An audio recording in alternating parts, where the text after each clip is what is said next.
Hay, buti na lang walang nagtatambay ngayon at ayan, panahon na ng aking paglilinis.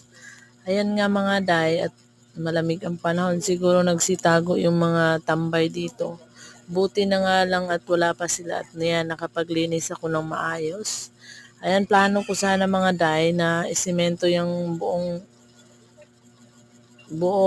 anong tawag dyan, flooring dyan. Pero napag-isip-isip ako baka mga yayat lang ako sa paglilinis kasi nga mahayop man at tao, labas-pasok kasi dito. Parang nahihirapan ako sa paglilinis. Lalo na pag simento, syempre kailangan mo malinis lagi. Kaya siguro hindi ko na lang isemento yung flooring dyan para hindi ako may stress kakalinis. Parang ganyan na lang. Pagwawalis lang yung ginagawa ko, ayan na. Tapos na yung aking paglilinis. Siguro pag simentado yan, di magmamap ako, o diba? Sige, bye. Diyan na lang tayo, day.